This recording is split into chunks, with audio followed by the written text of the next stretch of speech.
Hello, wrestling fans, and welcome to episode 266 of the We Can't Wrestle podcast. The brothers Max in here with you. I'm Nate, that's Aaron. Hello. And we are joined this week by the one and only Ice Cold Mark Brew. Welcome to the show, Mark. Hola, hola. It's been a minute, but we're glad to have you. And Mark is actually joining us as part of our Clash of the Champions series. We've been going through every single Clash of the Champions in order.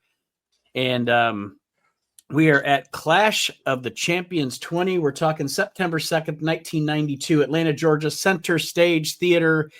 There's and it's ironically, it kind of worked out for them. The 20th Clash, celebrating the 20 years of, World Championship Wrestling on TBS. Actually, Yes. Mid-Atlantic Wrestling, et cetera, et cetera. Yeah. I was gonna say, like, they say the World Championship Wrestling, which is fine because you don't want to like remind people that we've had like 3 different names, which is fine. But and it's obvious at a couple of different points in this show that it's one thing, like, I'll say about WCW more than like WWF is they didn't like ignore their past, Yeah. like they were like, hey, Roddy Piper was here and Dusty Rhodes was here. Well, I mean, Dusty's back, but you know what I mean? Yeah. Like Flair just left and shit on their belt, but they were still like Ric Flair was here.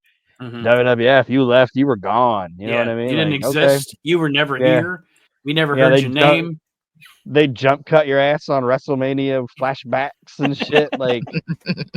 Like Hogan was like the main event of so many of them, and when they had something else they could hang their hat on, they didn't even show him. You know what I mean? Mm-hmm. But WCW, at least and the other thing is they acknowledge that there's wrestling from other places. Yeah, WWF. WWE didn't begin to acknowledge the past until they owned all of it. Yeah. You And know? they didn't start acknowledging that there was wrestling in other places until 2 months ago. Right. Mark. Anyway. Yes. I know you were younger than Aaron and I, and my question to you is, were you even watching in 92 when this aired? No, I didn't start watching until 94. I was 4 years old when I started watching. I thought you were that young. Like, Yep. I remember watching this when I was 13 years old. So, but yeah, I would have been 9 or 10. 9. Yeah. And even then, even 13-year-old me, just to start this show off, even 13-year-old me was like, Andre the Giant's on WCW? What? It's his last televised appearance too. Yeah, he dies 4 months after this. Yeah, he was dead 4 months later. But yeah, Andre the Giant is shown they show an interview from back in the day with Andre the Giant and Gordon Solie. We missed something. Okay. What did we miss? I've done it for 20 episodes. Oh shit. Us having company made me think about it. Maybe not think about it. Or maybe I'm in a hurry tonight because I got to go to bed early. Either way, let's get in the Wayback Machine. It won't take that long because the one movie we already talked about. But the top 2 movies, top 2 songs.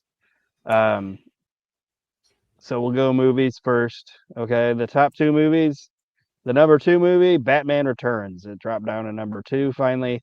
And the number 1 movie in America to make that happen was The Unforgiven by that's a Clint Eastwood, Gene Hackman Western movie. That's a good ass Western. Yes, it is. It's what do I say? I don't know how to put it. I'm not trying to say it's bad. There are parts of that movie that are kind of plotting where I'm like, okay, can we move this along a little bit? But overall, really, really good movie. It's a dark movie. It's a good movie. And then why I wanted to do the songs is because all these limos are pulling up, so I'm thinking these songs might be playing as they're pulling up. And the number 1 song, I hate this song. It's "End of the Road" by Boyz II Men. I hate that song. I want to tell you people something. Being a high school kid in the 90s, even into, because I graduated high school in 1997. So even 5 years later, after the song was a big hit, every fucking thing that we went to our last year of high school, fucking Boys to Men, End of the Road. They just play it over and over and over again. And people have it as their wedding song, and you'd be like, this song's about breaking up. Right. Like, have you not seen the video? People are crying and stuff. It might be the end of the road for dating. And then the number 2 song is a song that, even to this day, if it comes on like my Spotify or something, I'll turn it up, and it's Bobby Brown, Humping Around. Humping Around. Yeah, so I'm just thinking of like Andre and Hey God, ain't nobody humping around. Yeah, pulling up and humping around playing. But anyway, Bill Watts. His end of the road's coming up soon. And he got out of the limo with the guy that made the it. The guy happen. that did it. Yeah. I even have that in my notes. I was like, does he have a garrote in his hand? He's right behind him. But anyway. Before we get started talking about any of the wrestling, am I the only person that thought Jesse Ventura with that fucking baton made him look like the caretaker from Scary Movie 2? I didn't. That's funny. At first, I was like, why does Jesse have a dowel rod? I was waiting on him to say, "Take my strong hand." See, and that's funny that you said. That's hilarious. I didn't think about that, because what I thought about Jesse Ventura going, "Abracadabra, Jim Ross." I just pulled a rabbit out of my hat. Like, if you look at the camera angle, though, he had his arm all like this around it, and I was like, God, what in the hell are they doing? Let me tell you something, Ross. This is my strong hand. I was waiting on him to hump a turkey or something. just humping around on the turkey. But we get, and the opening is outside center stage. For some reason, I know you want to move on, but they show. I'm mentioning this because I don't want to rush. I don't want to rush. I know, but they show him later too. They show old school footage at the beginning, and they show the spoiler, Dusty Rhodes, Bill Watts, Ric Flair, and then I put, for some reason, King Kong Bundy. I don't know why they showed King Kong Bundy. Yeah, and it wouldn't even be because he's in the WWF, because he's not in the WWF at this point. Actually, at this point, he's out of the business until he comes back to the WWF in late '94. But we have, I don't know why. I couldn't find anything on it. I didn't look that hard. But I don't know why at some point I thought that I had heard that they were originally going to have this somewhere else and had to have it at center stage. But I couldn't find anything, so I'm just going to go with the fact that they wanted to have it at center stage. Tony Schiavone and Missy Hyatt. Missy all the way live Hyatt outside center stage. And they are... And I put down here, they start by interviewing, obviously, Gordon Solie and Andre the Giant. And I put down right here, man, Solie and Andre put him away. Yep. They drank because those two were fucking drinkers. Well, later on when they show me, they don't have him talk and he's sitting down. It's like, all right, Andre. And later on when they show him too, they're like cackling together. Like you can't hear what they're saying or anything, but they're behind everybody else's doing interviews, just laughing. There, they were getting fucking bombed. He's like, I bet they don't even know I drunk half a keg. Half a keg. That's when he started sitting down. But we see like I said, we see Gordon Solie and Andre the Giant, and then Ron Simmons, the WCW World Champion, and his wife arrive. Yes. And I don't know why, but the whole time that Missy and Tony were talking to them, I thought about Ron's wife going, "You stay away from that white lady." Yeah. I saw the way she was eyeing you, Ron. like Shelton Benjamin's mama. You stay away from that girl. Shelton Benjamin, control your mama. And then Bill Watts, the executive vice president of World Championship Wrestling, arrives. Or executive vice president. WCW is like Walmart and other corporations and big lots. They have executive vice president of blah, blah, blah, blah, blah. So executive vice president of wrestling operations, Bill Watts, arrives. Yes. And ironically, Hank Aaron is in the same limo with Bill Watts. Yeah. Do you know the story? Why this is funny, Mark? Do you know the story about Bill Watts and why Hank Aaron and Bill Watts being together is... Okay. So Bill Watts is executive vice president wrestling operations of World Championship Wrestling. And Bill Watts does an interview, I believe it was with Wade Keller at the Pro Wrestling Torch. And he goes on about this whole thing about how... Well, the premise is... Oh, sorry. The premise of the interview is Keller's basically talking to him about like the changes that he made with WCW and all like whatever. But anyway, this is how Bill tried to...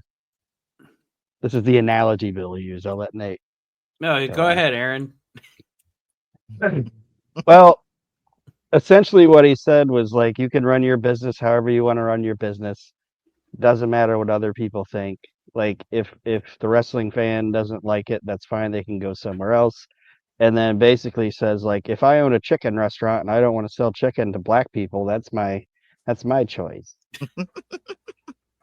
Is essentially what the gist of what he said.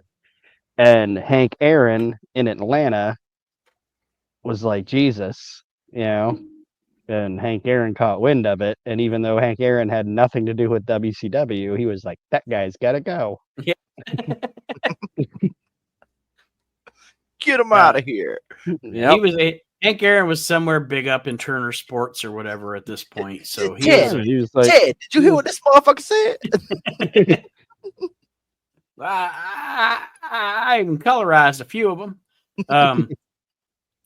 But yeah, so that's why it's kind of ironic and funny that Bill Watts and Hank Aaron are getting out of the limo here together. And then we see Bill Shaw arrive and Jim Barnett. Yeah, Bill Shaw arrived with his wife, and she looked like Butthead. I don't mean to make fun of a lady, but he's like, Bill Shaw's wife looks like Butthead. Why is she on camera? And then I don't know if anybody caught it, and I don't know if Tony did it on purpose or not, but I wrote down that Tony Schiavone said, Jim Barnett is here. Jim Barnett attending us, helping us here at this gala event.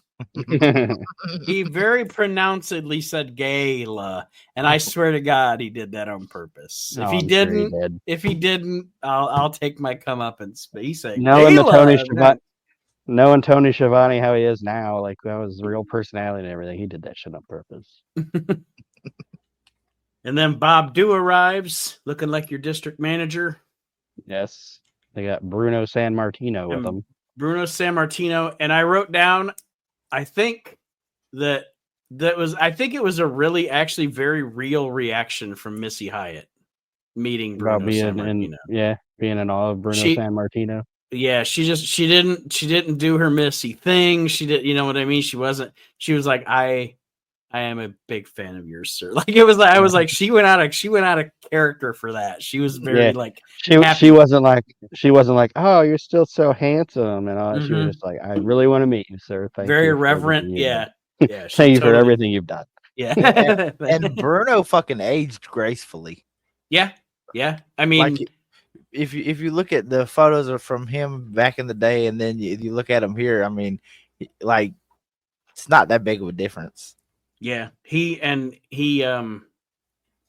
another thing about Bruno that I talked to a lot of guys, I listened to a lot of guys, and then I also have talked to a lot of guys that are from that era, from the era before me, that were, from the Bruno Sammartino era and actually watched him at Madison Square Garden, like John Arezzi and Bob Smith that I've talked to. And then I was listening to Bob Barnett on one of the episodes of the 605 Super Podcast. And from what every one of them say, Bruno was a much larger man than you think he was, because he was only like 5'8". Well, Bob Barnett says he was only 5'8", but he was also 5'8" wide. He was a big motherfucker. Oh, yeah. Big dude. And then after Bruno, then Missy goes back into character. Yeah. Because Sting shows up on his motorcycle and she does everything but blow him. really. I mean, Yeah, Yeah. which is probably what she really wanted to do. It was like one of the early '90s girls at a Backstreet Boys concert. I wanted to see. He showed up on that Harley, you know, and like in the back as he's going toward the building in the back or in the background. I wanted to see like a little maitre d' guy get on there and go valet park his motorcycle. Well, just see, speaking of little guys, did you see who was directing traffic? I did not. Mike Graham. Like he was doing the all right, pull up now, that thing. Yeah. He was doing that. Mike Graham, he's 5'4", and so is his hair. with his big Rene Goulet style bouffant. Not Rene Goulet. Tony Gurria. Tony Gurria, yeah, not Rene Goulet. Rene Goulet had he's bald on top. But anyway, you knew what I meant. Yeah. Fucking agent. Anything else on Sting's arrival? Nope. All right. It was the typical woo, and yeah, he walks off. And then holla, holla, holla, we got Teddy Long in the back doing interviews. And he interviews Bill Watts, who is being presented by the Atlanta City Council member Rob Pitts. It's WCW Day in Atlanta. Yeah. We're just so honored. Honored. And then Dusty, he's there. He cuts a quick promo. Funky like a monkey. I was about to say he had to get in funky like a monkey. Assassin. It didn't matter. It did not matter how fat Jody Hamilton's head got. He still fit into that. He still tried to fit into that same mask. Yeah, same mask. Like, get a new mask, Dad. God damn. Patrick. It can't be good for your circulation. Dad. Yeah. Thunderbolt. Your brow is protruding out of it. Thunderbolt Patterson is there. Magnum TA is there. Which ironically later on we're gonna see Nikita. Yeah. Magnum TA. Magnum TA. All these guys were getting drunk on the company dime. It wasn't just Sully and fucking Andre. Sully and Andre, I bet, got the drunkest. I'm just saying, all these guys were tying it on. Then we get our intro with Jim Ross and Strong Hand Magic Jesse Ventura. And they talk about the light heavyweight championship situation. We were supposed to have a light heavyweight championship match tonight. It's not going to happen. Jesse says he's going to get to the bottom of it. And then I'm jumping up and down in my seat because everybody listening to last week's episode knows how stupid and dumb and idiotic I think the top rope rule is. And they're talking about on here to call the 900 number or whatever to vote to rescind the top rope rule. I'm like, if I was able to call right now, I would still do it. Having a rule where pro wrestlers can't come off the top rope is fucking stupid. Yes. And no, that's one. Like, you know how like most times if I make a statement or I tell an opinion and one of you would tell me something else or whatever, I would go, I take your opinion. Your opinion is valid. Even though we might disagree, if anybody tells me the top rope rule does make sense, their opinion is not valid because it's stupid. Yes. I mean, just look at how many wrestlers had a top rope finisher. I mean, you're gonna ground Randy Savage, right? You're in WCW and you're gonna ground Brian Pillman, right? He can't be flying Brian anymore. Yeah, he has to be swiftly running Brian. He's grounded Brian and Jushin something. He can't be Thunder. Jushin something Liger. That could be it. It's Jushin something Liger. But yes, that's good news. And then we get and it's funny, I wrote this down. I don't know why. It might have been, I think I was watching this. I might have been watching this right before Aaron and I recorded last night. So instead of watching it, like hearing it through my speakers, I was actually hearing it through my headphones because I had the microphone hooked up, just waiting for Aaron to get on the show. And I put down, because it was in my headphones, I was like, Bob and Ricky Steamboat's music was kind of a jam. I was like, da-da-na, da-da-na. Yeah. It's gone. It's gonna be gone here in a little bit, and he's gonna get Family Man, which is the worst theme song of all time. Ever. But Yes. another thing that they did here that I didn't fucking understand was why have them come out and then do the fucking national anthem? You could have left them in the back, done your national anthem, and then brought. I thought that was weird too. I did like appreciate totally unconventional. I did appreciate because they have some little girl, like some little 11-year-old girl, come out with Johnny B. Bad. She said, and actually she actually did a really fucking good job singing the national anthem, by the way. Yeah. But I thought it was cool. I thought it was a cool heel move that while she was singing the national anthem, Paulie was still talking. Yeah, he was whispering strategy to fucking Steve Austin. I don't give a shit about the national anthem. And Steve didn't put his hand over his heart, and he Right. kept it heel. Which, I mean, I actually enjoyed Austin as a heel. Like, looking back on that body of work, he was a damn good heel. Now, Aaron and I have talked about it a number of times on the show. He's one of those guys like Shawn Michaels that has two careers, almost. Like, some guys jump from WCW to WWF, and it's still, it's still that guy. Right. It's just they're in a different promotion or they're in a different... Steve Austin of WCW and Steve Austin of the WWF are two completely different fucking animals. Right. Yeah. And I'll never say that Steve wasn't a good worker, because even after the neck injury, like, he adjusted his style, but for the style that he did, he was awesome. You know what I mean? And worker could be, you could change that to anything like crowd reaction and all that, but from what he showed up there in 90 WCW? Yeah. He late 90, early 91, yeah. Like, his time in WCW, so 90, we'll say 91 to 95, he's one of the best workers on the planet, in my opinion. Mm-hmm.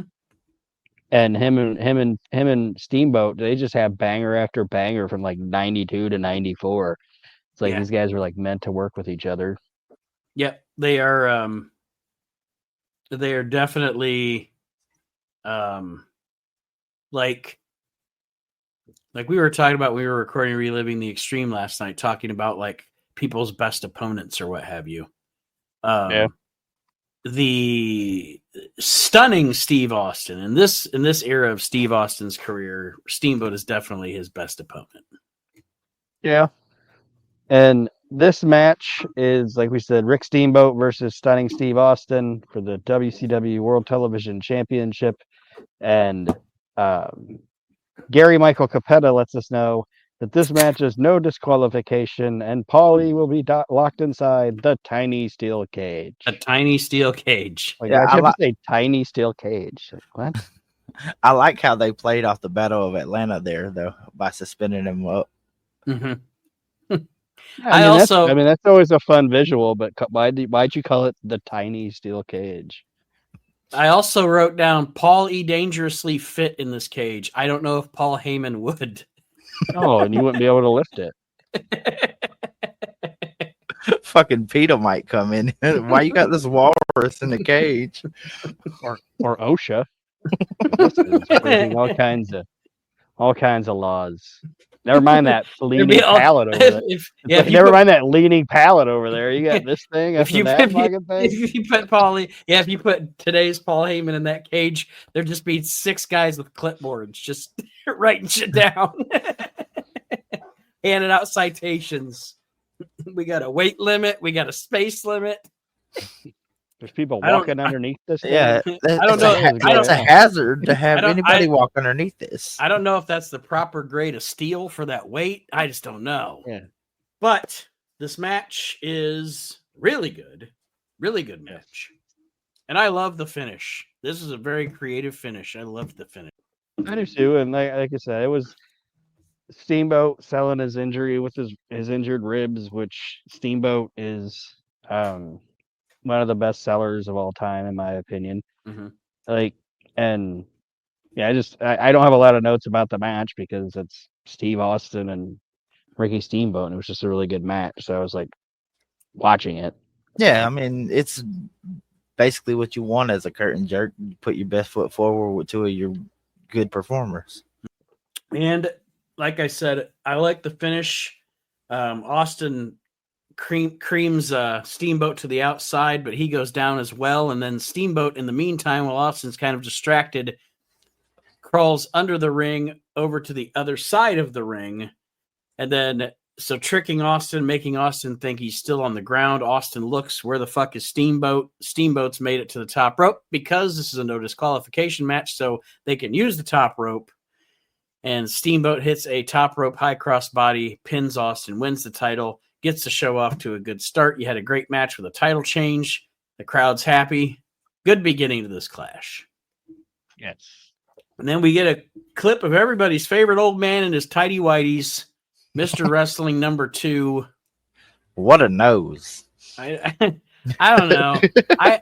I'm a guy that likes, I like the historian stuff. I like to watch, like you guys know, I like to watch a lot of old shit that was before my time or I never saw when I was a kid or whatever.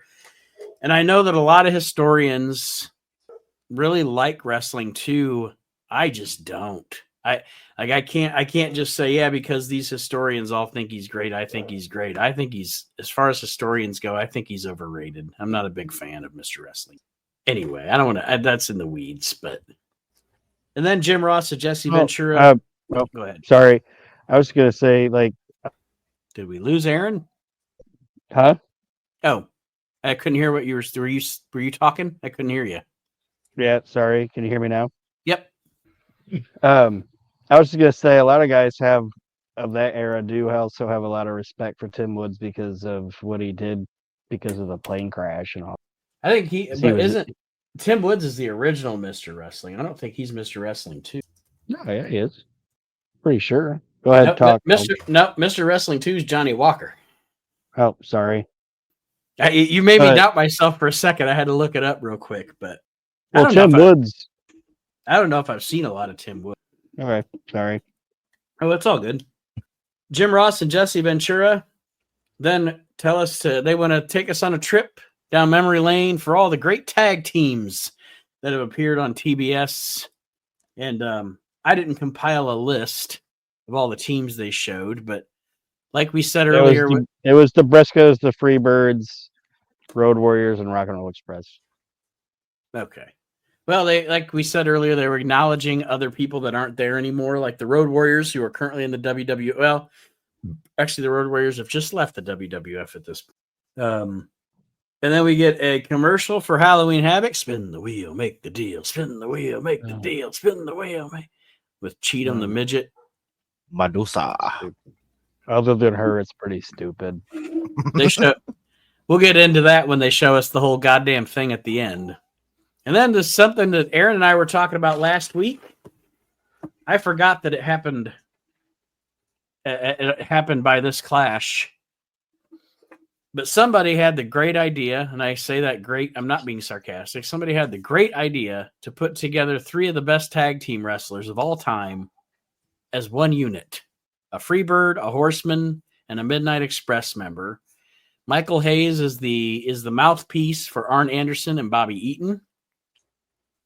Yes. And I just want to get you guys. I know Aaron likes this. Mark, what did you think about this? I thought it was a good fit, but Michael Hayes looked like he was the missing third wheel to the guys that hired the Bandit from Smokey and the Bandit. Big Enos and Little Enos. Yeah. Arn Anderson's like, when we get home, I'm going to slap your mama right across the mouth. Can I get a Diablo burger and a Dr. Pepper? A Diablo burger and a Dr. Pepper. What do you want? Hush puppies, Daddy. Ain't nobody got time for that shit. And when Burt Reynolds sees Big Enos and Little Enos and he laughs, I think that's a natural reaction from Burt Reynolds. I do too. They just left it. Well, I mean, across the ring from him was just as bad because the team of Dirty Dick and Greg Valentine looked like the school janitor and the head lunch lady. Greg That's funny. That's funny that you put that because I almost was like, I was gonna call him Team Hammer Dick, but I put they're the lunch ladies. Like that's in parentheses. Greg Valentine and Dick Slater, the lunch ladies. Hoagies and grinders. Valentine definitely looks like the lunch lady, and to me, Dirty Dick just looked like he took off his janitor uniform and hopped in some wrestling tights. I just like, these guys are lunch ladies. That's another guy that I think is overrated. Sometimes I've said it on the show before. I'm not a fan of Dick Slater. Yeah. Fucking Terry Funk knockoff. Like everything I ever see, he's just doing his impersonation of Terry Funk. Not a big fan of Dick Slater. He should be Timu Funk. Timu Funk. And Valentine is very uninspired at this point in his career. He's past his expiration date. He's becoming. I don't want to sound terrible, but at this point he's becoming the Greg Valentine we see at every fucking wrestling convention. That's one thing I'll say about Valentine is that dude still tours like he did when he was wrestling. Man, he is at every fucking convention. You know why he is? Because he always looks so bored. It's like, just stay home, man. Or are you that bad with money? Quite possibly. But yes, and Dick Slater and Greg Valentine are joined by Larry Zbyszko at ringside for them. I guess I don't quite remember. Aaron, maybe you can fill me in because I haven't watched a lot of the in-between TV of WCW from this time frame. I understand Zbyszko. I remember the whole Zbyszko not being with the Dangerous Alliance thing anymore. I remember that. But did they ever address on TV why Anderson and Eaton were no longer with Paulie? Kind of. I remember the Zbyszko thing, but it's weird because like the Dangerous Alliance dissolved, but it dissolved slowly. Mm-hmm. And a lot of guys left the Dangerous Alliance because they didn't like what Paulie was doing with Medusa. Like there's one point where he calls her like a bitch, and like I think he likes and all this shit, and they're just like, nah, we gotta get out of this. So essentially, with Zbyszko in their corner, they now have 3 school members because Zbyszko resembles the PE teacher. I was gonna say they're the vice principal. You come to my office. Why are you standing on the water fountain? What is wrong with you? It's like, where'd you get this talent? Oh, we just pulled up the cab high. This match, I could have done. Everybody but Slater, I enjoy, but I could have done without this match. Yeah, it didn't need to be here, and it's heels versus heels, which I'm not against that, but it's heels versus heels with no prior reason for the 2 heel teams to be fighting each other. Yeah, it's like, what the fuck are they fighting for? There's not a title opportunity or anything like that on the line. Like, I mean, the only thing that's remotely a thing is Zbyszko's deal. But yeah, it's just this match just does nothing for me. Like I would have rather them show me the entire. You almost showed a ton of it. It's like just show me the entire match between Rick Rude and fucking Chono from Japan instead of this. But anyway, but Anderson and Eaton wind up going over Slater and Valentine when there's the Larry Zbyszko tries to crack I forget who with the cast. Accidentally hits one of his team members. And again, Anderson and Eaton go over. And then I wrote down Jim Ross interviews Bruno Sammartino.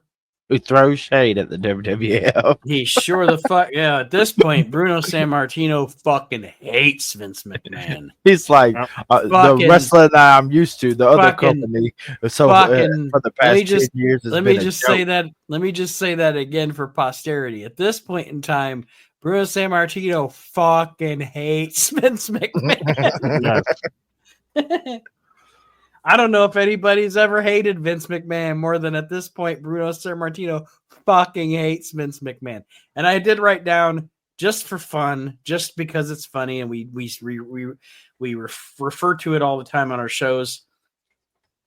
Bruno, during this interview, 3 times in 30 seconds, did say, "I'll tell you." I'll tell you. The wrestling that I'm used to. This WCW, I'll tell you. This WCW, I'll tell you. This is wrestling the way I like it. Not like that, what's he say, that other league, because of the league. Used to be a part of. League. Yeah. You were old. He probably wasn't even that old back then. God bless Bruno, man. God bless him. Yeah, like I said, he's definitely. Has Donahue happened yet? I don't think. Yes, Donahue's happened by this point. Oh yeah, that was when they got their nuclear heat. Meltzer and his big hair. All right. And like caveman lawyer. Then we get Teddy Long, and he is with Bullet Bob Armstrong talking about his boy, Brad Armstrong. And then Thunderbolt Patterson. Purple do-rag Teddy Long at that. Yeah. Holla, holla. And did you see, I don't know if you noticed, but the pure joy on Teddy Long's face watching Thunderbolt Patterson cut his promo. Oh, yeah. He was so happy. It's like my fucking hero, man. And I get to interview this guy. It's fucking great. Thunderbolt Patterson, the only man, God bless him. He's the only man to ever get inducted into the WWE Hall of Fame and not fucking have his fix-a-dent. Because his fucking dentures kept trying to fall out during that acceptance speech. Gordon. This is where it is. I put Gordon Soley and Andre are also in the camera shot here, but they are totally bombed and just laughing. Like they're not paying attention. They are like totally bombed at this point. This is where Andre's sitting down. Like yes, yeah, oh yeah. And they're in their own fucking world. They don't give a shit what's going on. They're supposed to, but they don't give a fuck. They don't give a fuck what's going on. There are 3 sheets to the wind. I love it. Andre's in his fucking Princess Bride outfit. Living his best life till the day he died. I know he had kind of had a terrible life because of, his condition and everything. And, but yeah, I mean, that's what I always say when people talk about what a raging alcoholic and stuff he was. I'm always like, wouldn't you be? I mean, I would. You know what I mean? Like if you had the life that he had, and having the disease that he had, he knew he wasn't going to live a long life. Live as much fucking life as you can while you're alive. You know what I mean? God bless him. And who's going to stop me? Mm-hmm. He's going to be like, Andre, you've had enough. Tell me, boss. I can rip farts longer than you can last. And he's there, and it's like I don't know what made me think about it. Like what made me why did Andre go to that WCW thing? It was Bill Watts. Bill Watts got him to go there. Mm-hmm. Most definitely. If it would have been anybody else, he probably wouldn't have been at it. He was also mad at Vince at this point too. Yeah. Then we get comments, pre-recorded comments from Mr. Wrestling 2 from his home in Hawaii. I'm sure he had the Hawaiian shirt, but still had the tighty whities on. He's got the tighty whities on his ass and the tighty whities on his face. And then we get, I had to write something down here because I don't think it gets talked about enough. All right. And I know how much Ted should be given credit. Yeah, absolutely. Like, I know that when you had your Monday Night Wars and everything, the WWF, it's Vince. It's what you do. It's what you do when you're the guy that's on the ropes, right? You fight back. And so he portrayed Ted Turner as the villain and everything. But to be perfectly honest with you, in the corporate world, in the non-wrestling corporate world, if you're not talking about a wrestling promoter like Vince McMahon or Bill Watts or whoever, in the corporate world, there has never been a bigger advocate and proponent of professional wrestling than Ted Turner. And he should be given credit for that, because there were so many times that his people, his corporate douchebags, told him, we don't want wrestling. We don't need wrestling. And he said, nope, I own this bitch, and wrestling will be on these networks until I don't own them anymore. Because people are watching it, motherfucker. Yeah. But yeah, my highest rate next to baseball, it's my highest rated fucking show. Why would I get rid of it? I think before he dies, they should put him in the WWE Hall of Fame. I said the same thing. I said, now that Vince is gone, I wouldn't be surprised if Ted winds up in the Hall. Because yeah, like I said, I people, I don't know. I just think that, again, and I that's why I said, other than wrestling promoters who are in the wrestling business promoting wrestling, as far as a corporate guy, like a big billionaire or guy with money or with obviously with TV stations and shit, never a bigger proponent for wrestling than Ted Turner. Yep. No matter whether you liked whether you liked his product or not, you got to give the man credit. Mm-hmm. And then we get Tony Schiavone with Bill Watts, and Bill Watts is talking about how Brad Armstrong has an injury to his, I think it's to his knee. Yeah. And he hasn't been able to defend the title and won't be able to defend the title within the allotted time that he is to defend the title. So the title is now vacated. The light heavyweight like 5 championship. weeks or something like that. Yeah. So the title's vacated. Excuse me. And then we get, Aaron and I talked about it last time, or was it last week, last episode, or the episode before with the Johnny B. Bad thing? What Johnny B. Bad thing? Sorry. When Pillman was doing the interview with Johnny B. Bad, and he started getting like subtle heel. Yeah. Yeah. And then clocked Johnny B. Bad. And we talked about how we're at the tipping point here. He's not actually turned yet. But this right here was the turn for Brian Pillman. Yes. And it was very well done. It was very well done. Yes. Yeah, him claiming he had millions of fans was definitely an over-exaggeration at this point. And am I the only one that thinks Brad Armstrong here, if Sean Waltman was a little taller and a little heavier with blonde hair, he would have been identical to him? So you're saying he went from, in 1987, looking like Kenny Omega, to in 1992 looking like Sean Waltman? Yes. Brad Armstrong, the chameleon of professional wrestling. Brad's talking about his injury and how it's upsetting, and he wants to get back in it and all that. And Brian Pillman comes out, he interrupts the interview, and he says that he's more upset than Brad Armstrong. He calls Armstrong a coward and weak, and Armstrong's like, "Come on, man, you know I'd be in there with you if I could." And Pillman says, like your old man's upstairs weeping because you're a loser and you can't get in the ring and all this. And then he ends up slapping Brad, who's on his crutch, and walks off. And Jesse's just like, "Oh man, that happened." He's not even upset. He's like, "We'll be right back." I love the fact that Jesse wasn't appalled.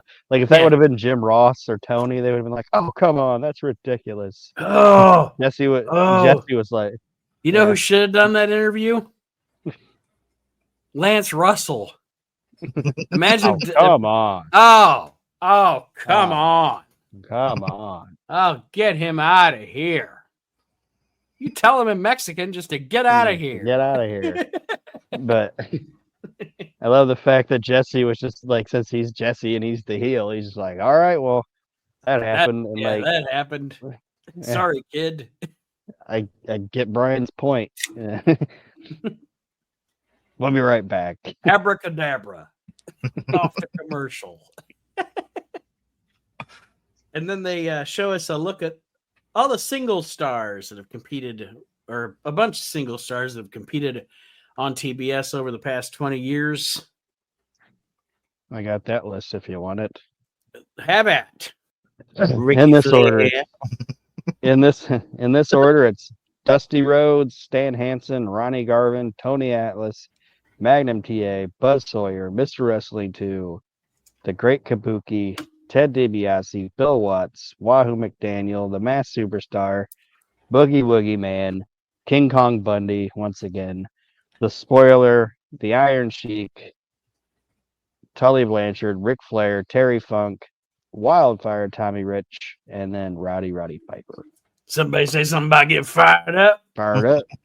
I like that they had Tommy Rich on there. Yeah, part of me wonders, like, if they kept showing Bundy, like, were they trying to get Bundy? I don't know. It is odd. Like I said, I didn't write any of them down. So I guess until you're doing this roll call thing, I didn't realize how many, that Bundy was. I don't know. I don't know what the deal is with that. The one thing that stood out to me about the whole thing was when Tony Atlas did that fucking jumping wheel kick. I was like, damn. Did they show us a video? Tony's a freak, man. Tony was a freak athlete back in his time. They show us a video on the WCW World Champion Ron Simmons.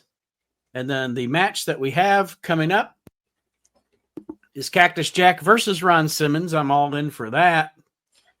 I don't understand why they put that here instead of at the end.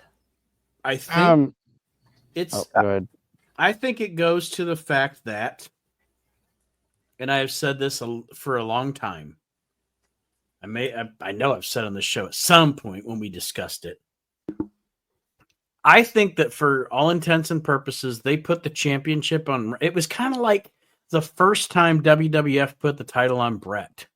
They put the championship on Simmons, but they were not invested in him as their champion, which actually didn't do him any favors because, like Aaron and I discussed last week, you put the title on him, you have the big celebration that you've crowned your first black world champion, and then it is time to stop referring to him as your first black world champion because that's essentially just all people. You know what I mean? Like you're not adding any. You're defining him down to the fact that he's black.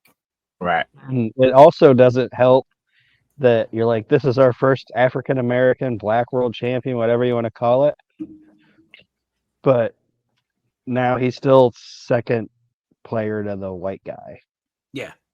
You know they're saying this black guy Ron Simmons is our world's champion, but Sting's our biggest star. Bill Watts wasn't going to give him any fried chicken. It's like, don't get it twisted. He ain't getting main event money or nothing. Right. Yeah. Right, but it would make sense to it just in my thinking. Mm-hmm. And it would make sense. You have your world championship match. Yeah, your main event. The world title. Yeah, the world title goes on last. Yes, except when it's Hogan and he wants to get out of the building before the the restaurants and shit close. Need room service, brother. But that was his choice. But yeah, it's Ron Simmons versus Cactus Jack. Ole Anderson is your referee. Good match. Obviously you're not going to get anything bad out of these two guys, Simmons and Cactus. And maybe giving them the benefit of the doubt, Mark, maybe they put this match in the middle because they're going to do the shit later on with Cactus and Butch Reed and stuff. I don't know, but I really do think that it really hurt that Ron Simmons' title reign is seen as not a success, but I don't think any of it was Ron Simmons' fault. Right. It was all the way he was presented and the way that it was produced. Yeah, but at this point, you put the strap on him, so obviously you consider him a draw, and putting him over on Foley in Atlanta was a smart move because the city is predominantly black.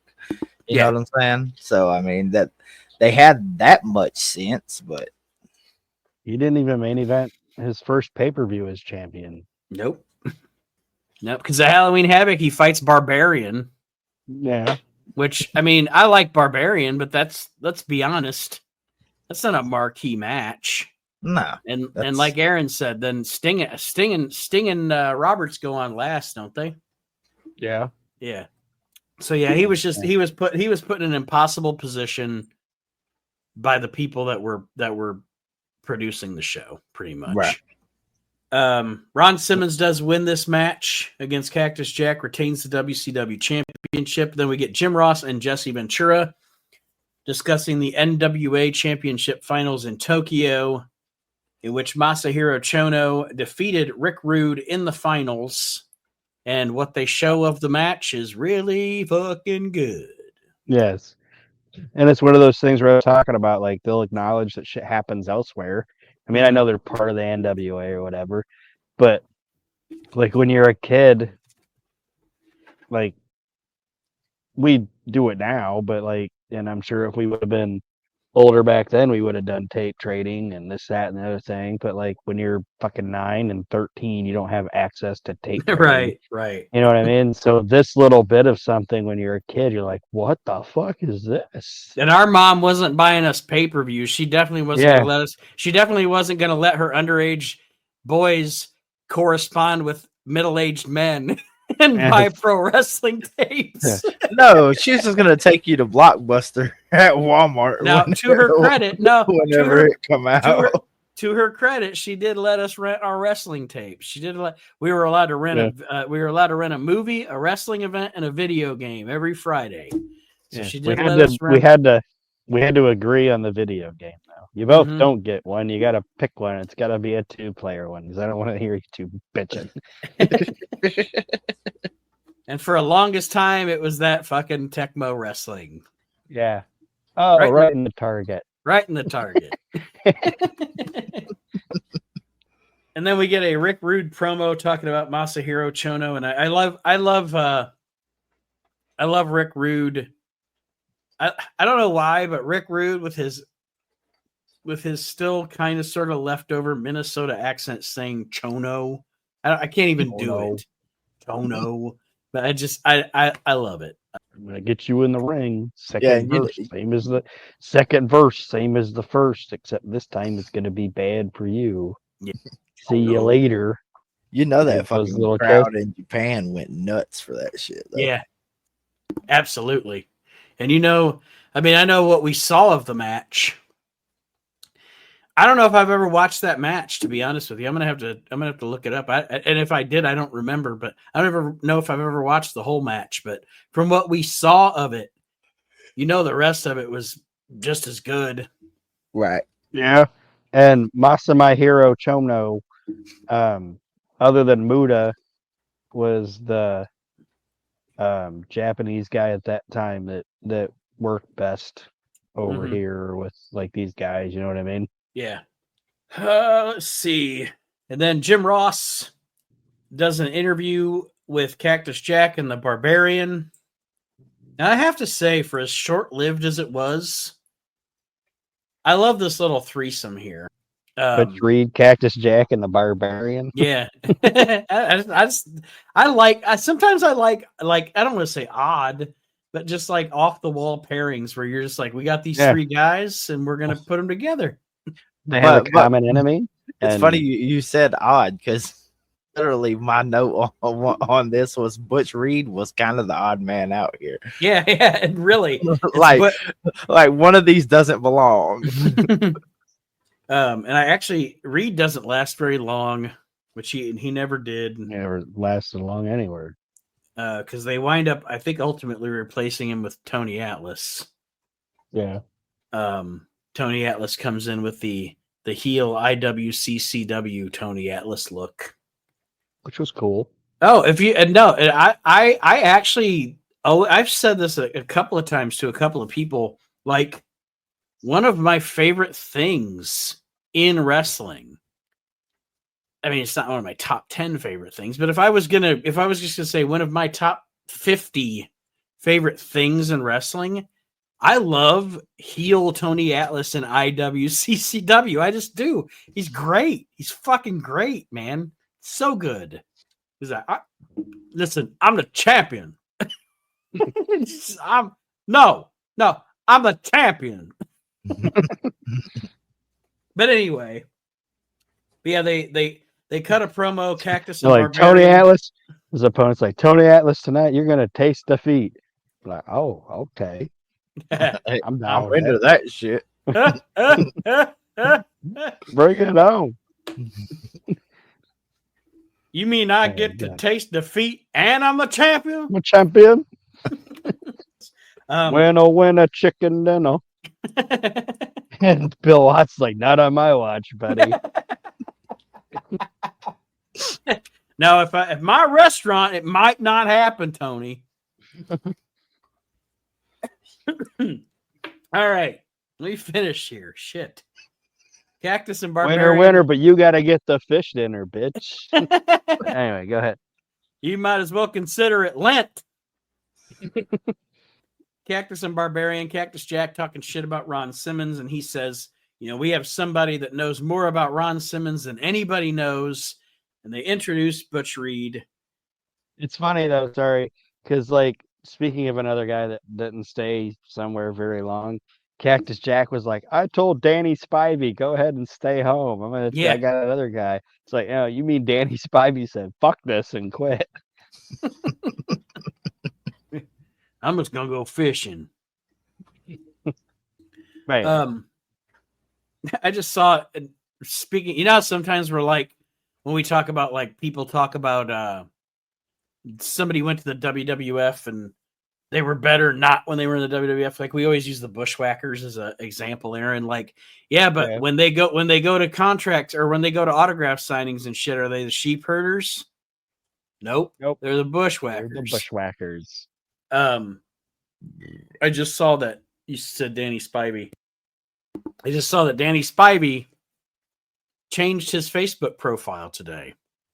The Waylon Mercy? No, because he doesn't want any confusion out there in the market.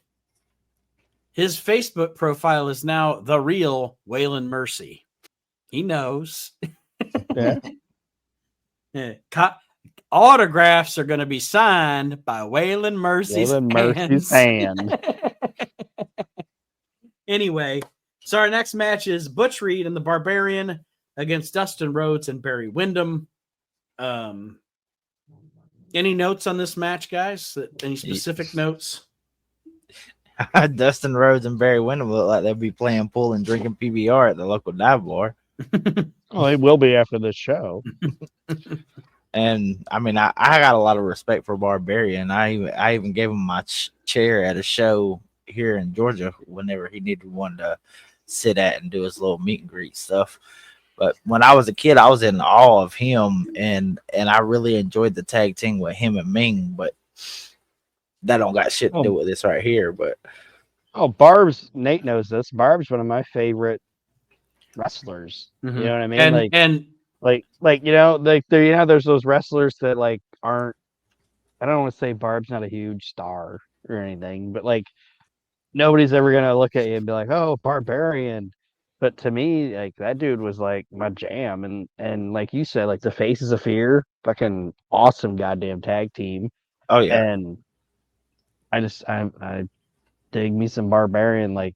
I marked out when I met him at an autograph session, and he got to sign this. I had this VHS tape from Japan that he got to sign, or I got him to sign, and it's when I met him, he was with Warlord, and I had a thing for Warlord to sign too. But I showed Barb the tape, and it was a match with him and Steve Williams on the VHS, and I showed it to him, and he's like, "Oh, I remember this. Lots of chair shots, brother. Lots of chair shots."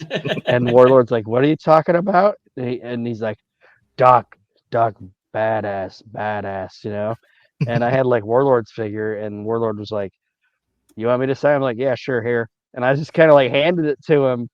And I in my mind, I was like, "Man, I just disrespected Warlord." So I'm like, "Yes, sir, please sign that," But I just kind of threw the thing at him because I was fixated on talking to Barbarian. Fun little fact. The story I got with the Warlord is before the show where he was going to be at that we were attending. He was in the bathroom, and we're both sitting there washing our hands, and we randomly had a conversation about Kerry Von Erich. By the way, I just wanted to tell you, Mark, I was watching some of my Coliseum videos that I have digitally. Mm-hmm. Yeah, and I don't know why I said it that way. That's why I said it twice. Because whenever I say something funny, I always repeat it. Because I'm like, why did I say it? It made it like you were asking yourself a question. When I was watch it digitally? Digitally? But I actually I'm Ron Burgundy?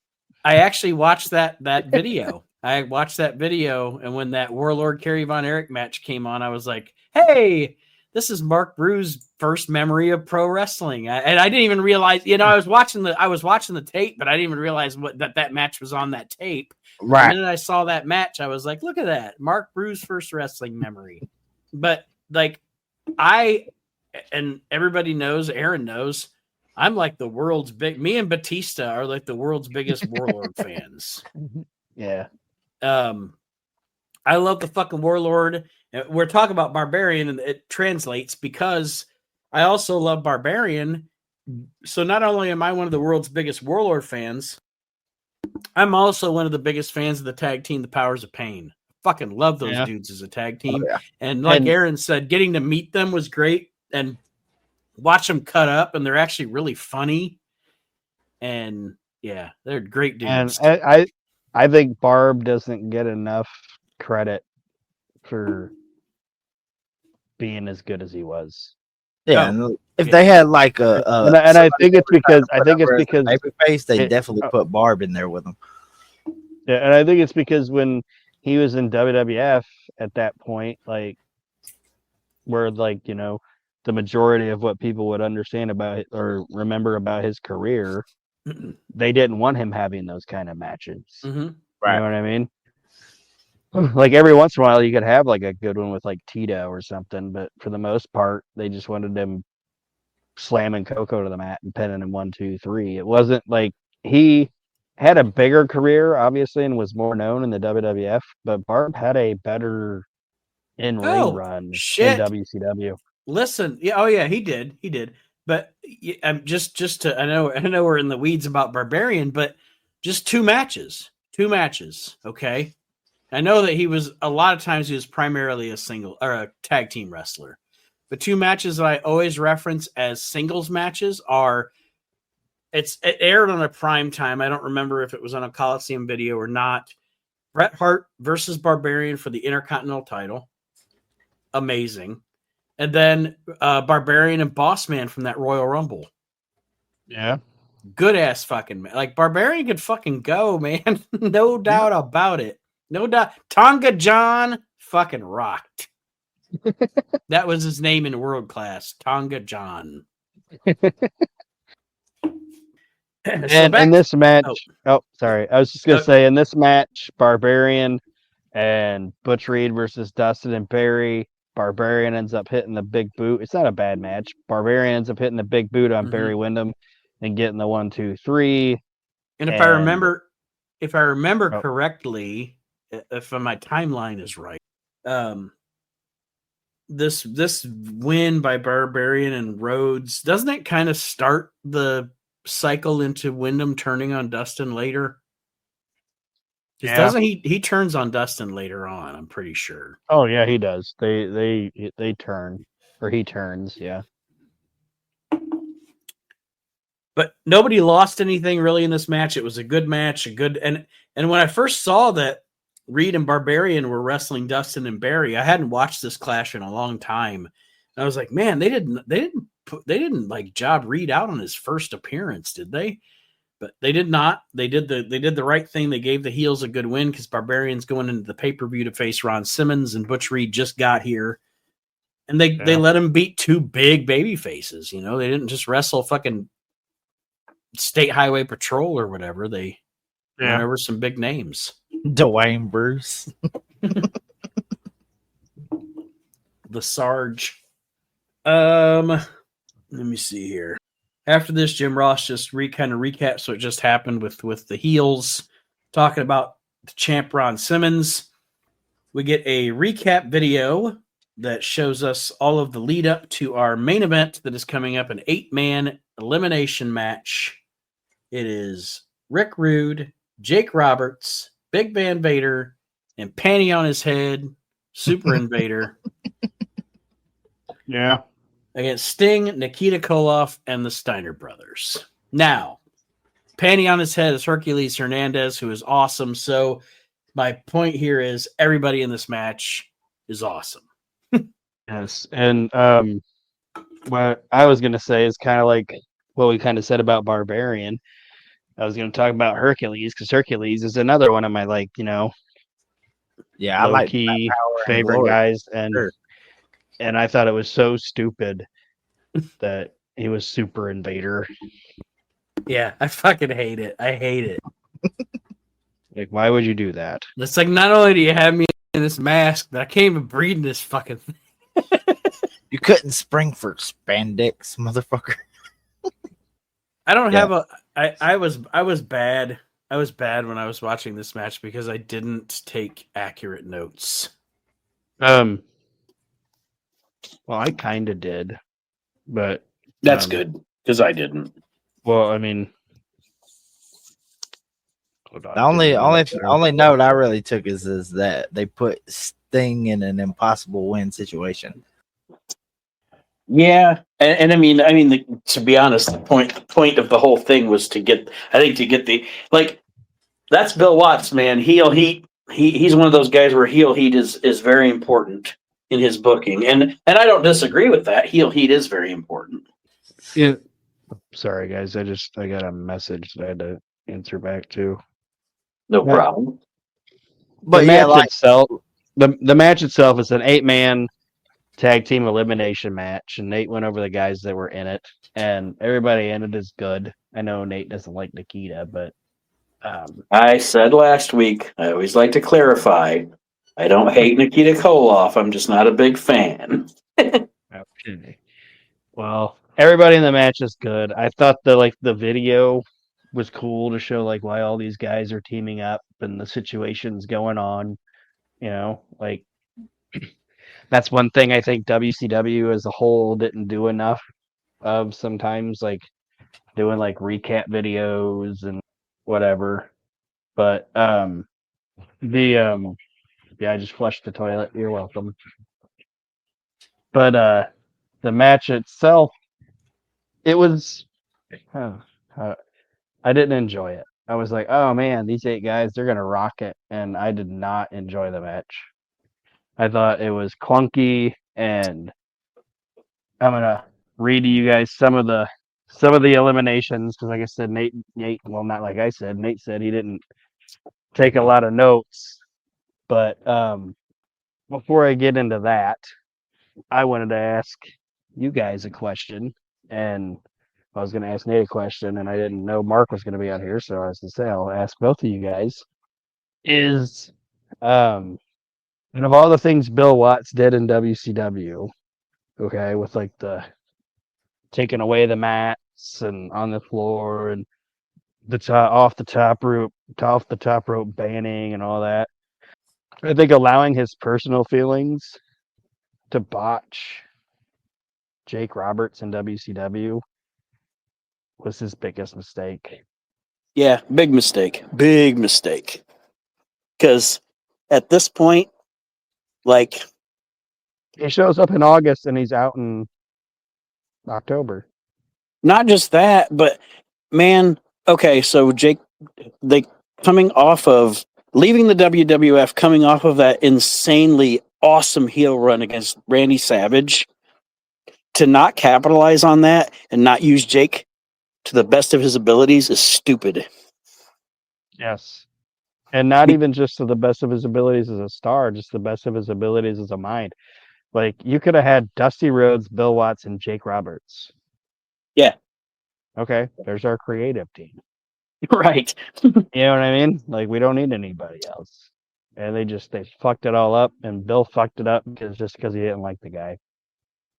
And I know he didn't like him because of his lifestyle and all that shit, but it's like, you know what?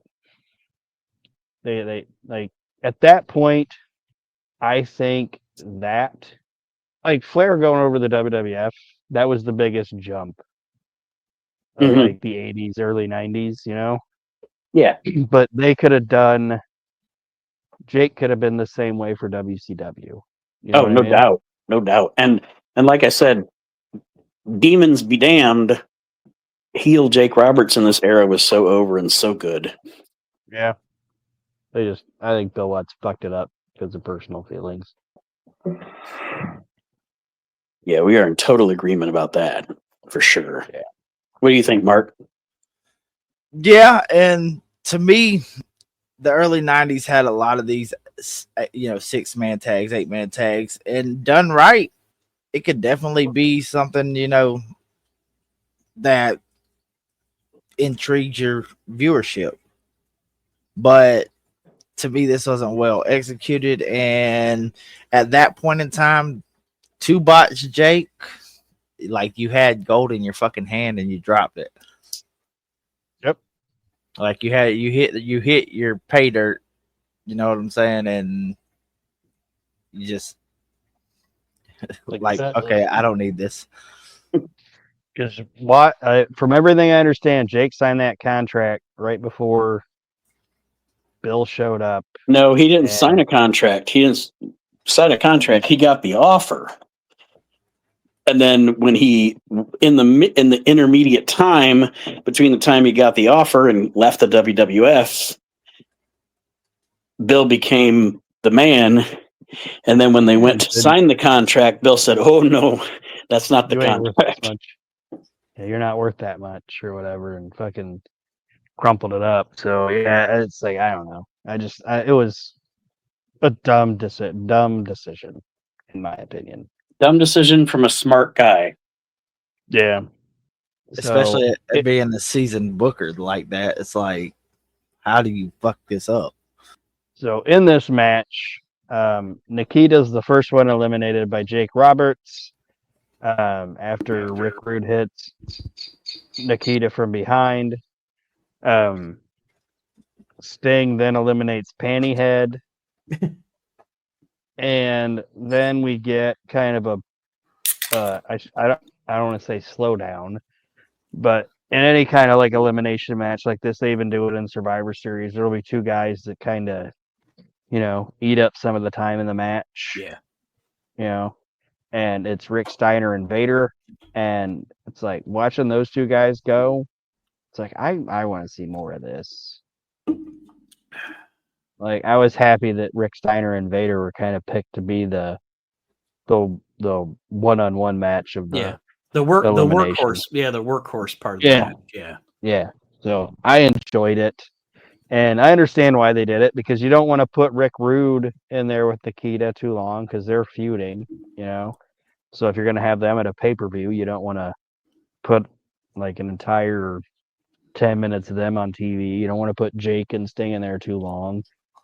It doesn't hurt anything having Vader and Rick in there, And there's not a lot of guys at this time that could just put this era Big Band Vader wherever they wanted him, but they were like, Ricky could probably do it.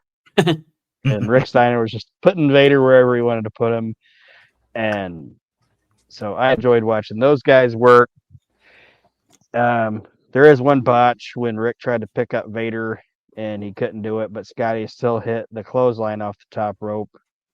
And like Scotty hits it, and then I don't know, 35 seconds later, they just say Scott Steiner was disqualified, and they're like, "Oh, it's because Scott Steiner came off the top rope." Stupid. Not enough people called into the 900 number. No, I was. It's a huge victory during the show because after this match, they announced that the top rope rule has been rescinded. Yeah. Well, that's not our only one. It's coming up later too. Then Rick Steiner, he gets Rude awakened on the outside on the concrete by Rick Rude, and he is counted out. So Rick Steiner is disqualified. And then a couple minutes later, Vader jumps off the top rope and splashes, I think it's Sting, and also hits Rick Rude on accident. And since Vader jumped off the top rope, he's now disqualified. So once again, stupid. So then that brings it down to, Jake Roberts and Rick Rude versus Sting. Sting's holding his own against Jake Roberts because Rick Rude's knocked out on the outside because he got splashed by Vader. And Jake ends up hitting the DDT on Sting and winning the match. So your sole survivors, or not sole survivors, your two survivors are Jake Roberts and Rick Rude. And you know what, JR? I remember when Rick Rude tried to fuck Jake Roberts' wife. Yeah, so now they're Jesse Ventura didn't say that, but that's what I thought. And I like the fact that Jake beat Sting, you know. Mm-hmm. Mm-hmm. But it's almost like Mark said, like if this was gonna be your ending of your 20 years on the superstation, like End why on a not high go note. out with why not go out with Ron celebrating? Instead we go out with this and then we hear from JR and Jesse and they say there's a lot more to come, and a lot more to come is the spin the wheel, make the deal mini movie. Spin the wheel, make the deal. And then those cheesy early 90s fucking special effects where they do the fucking lasers out eyes. To be continued. Part of me is like, okay, maybe they would be at this crummy bar, so maybe it's whatever. But then they like look at each other and laser beams shoot out of their eyes. It's like, what the fuck, Dusty? Dusty loved his mini movies, man. Even the promo that they cut on each other back and forth, was good. It was good promo, but the rest of it, there's so much it's so cheesy. and you know what? Every wrestling promotion is guilty of it. But the WCW mini movies, I think they might be in the Hall of Shame at this point. But they are. Sid Vicious and flip flops. Yeah, I was gonna say this isn't even the worst one. No, them on the beach. That's the worst one. The worst one is the beach. The worst one is the Masters of the Power Bomb and Sting and the Bulldog in '93. We might even get to see that on one of our clashes that we. When the kid's playing volleyball, cheat him with his dorsal fin. But like I said, this thing it might be okay, but then when you get like fucking laser beams exploding out of their eyes, it's like, come on now. Tough stuff. But that's bad shit, pal. It's bad shit. So I know that Mark, you might not be able to sound off on this because you haven't been watching these clashes with us, as we've gone through the series. So I'll say this so let me do this first. Mark, if you're going to grade this Clash of the Champions that you watched along with us, what grade would you give this show? 3 out of 5 stars. Okay, fair enough. There's some good, there's some bad. I think there was more good than bad. Yeah. But what Aaron and I do, since, like I said, we've been watching the shows progressively, is this Clash worse than the last one, status quo, or better? Did we go up? Did we go down? Or did we stay static? I definitely think if I'm going from 19 to 20, this was a much better show because 19 was the tag team tournament shit that didn't matter. Yeah. And you can see, what do I want to say? You can see promise. You can see Bill Watts' vision, which other than the silly shit, like the top rope thing and there's certain things that Bill Watts did that fucking irritated me to no end. But he got rid of the PN. Oh, sorry. Go ahead. No, go ahead.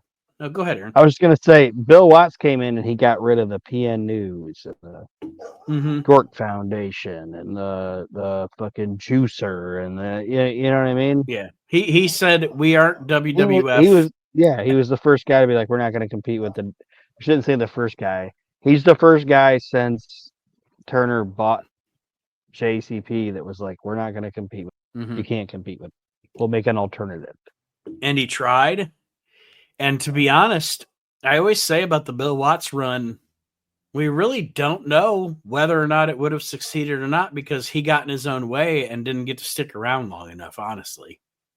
Yeah. Like, I don't know. I don't know if it would have succeeded or not because this is September. He just took the reins in July and he's out by fucking February? Something like that. Yeah. That's not enough time. That's not enough time to make a difference in a wrestling promotion. Nope. You need a year or 2 years to do something different. Yeah, definitely. It took Bischoff 2 years. I know everybody talks about 95 Like they won some shit or whatever, but he didn't start winning until like 96. Oh yeah, they didn't Yeah. start. They didn't start kicking Vince's ass till like the summer of '96. Yeah. Yeah. But so did you say yay, nay, status? Oh no, this was definitely better than we're definitely in an upward trajectory at this point for me. Yeah. To me, I agree because that last show was what it was. But to me, this show was kind of like, I don't want to say incomplete, but was just kind of there because it was like a tale of two shows because there's 4 matches on the show, and the majority of it was just like corporate type shit. Yeah, corporate shit going down memory lane. There's nothing wrong with that, There isn't. So it wasn't a bad show. I enjoyed it. I thought the main event kind of sucked though. It sucked. It sucked compared to what you would expect. All right. Any parting words from either of you guys before we sign off tonight here at the We Can't Wrestle podcast? Mark, thanks for joining us, by the way. Yeah. Always a pleasure, gentlemen. Always a pleasure. Just there's a phantom behind you. Be careful. Oh. Yeah, if you got somebody that in your life that you ain't checked on in a while, definitely give them a call or shoot them a text or a message and let them know you're thinking about them. Yep, absolutely, because you never know what tomorrow will bring. You never know. For sure. We have learned that here the past couple of weeks in our little family. So, for those of you listening, if you are not a member of the Asylum, if you are not a member of the Asylum, either the Asylum Wrestling Store, I'm going to try to do my best with the Asylum not being a public group. I'm going to try to do my best to get it broadcast on the WNR Podcast Network too on Facebook. But this Saturday, I think it's August 30th. I think it's Saturday. But anyway, this Saturday, as you're listening to this show on the Asylum, there is going to be. I know we did the podcast tribute last week or so. There's going to be a tribute live on the Asylum to our brother Archie Mitchell. So if you want to join in, like I said, hit up the Asylum Wrestling Store on Facebook, and I'm going to try to work with David Gold to get it broadcast in our group as well. But stay tuned for that because the Archie tribute in the Asylum is coming up. So, Aaron? When is our what month is our Hall of Fame? Oh, the Hall of Fame itself, the votes aren't even due till November. I know. Okay, so Hall of Fame will probably be what, December? Yes. Okay, well, I want to be the first guy because I wasn't able to be on the tribute show, and I'm not going to be able to be on that one. I want to be the first guy to announce the first inductee into the We Can't Wrestle Hall of Fame. Can I do that? Absolutely. Class of 2025. Yes. And it is Archie Mitchell. Archie Mitchell will be going into the We Can't Wrestle Hall of Fame, the WRN Hall of Fame, whatever you want to call it. That's what we're going to put Arch in because he deserves it. And I wanted to say it. So, and if he was here right now, he'd be bragging about how he didn't even have to be on the ballot. Yes. And he would say, Aaron has no eyebrows and Mark has a little pony. And he would say to me, New York rules, bro. Yes. Just to get under my skin. We love that guy. And so other than that, I just want to thank everybody for listening. And if you guys want to listen to whatever we were just talking, like some of the shit we were just talking about that he would talk up to everybody, go back and listen to the old shows. Yep. And I said that on the tribute. I know you weren't able to be there because of work, Aaron, but I said that on the tribute show. One of my favorite things with his podcast that he did and all of his appearances on our shows and everything, I am so glad that we got so much audio of his voice and his humor. You know what I mean? And even him interact. There's episodes where he's interacting with his granddaughter, and I'm just so glad there's so much of that recorded for posterity. You know what I mean? Yeah. And when Archie was around, it was like on the WWF the game that they had on the Super Nintendo where Vince McMahon would holler "total debauchery." All right, everybody. We're going to wrap this up. Thank you for joining us. Next week, it'll be Clash of the Champions 21. Let's see. Macon, Georgia at the Macon Coliseum. We're going from, what was this? This was September. We're jumping to November, so we'll be post-Halloween Havoc. But they came full circle back to Georgia, didn't they? Yep. And we'll see everybody next week here on the We Can't Wrestle podcast. Have a great week, everybody. All right. Thanks, guys.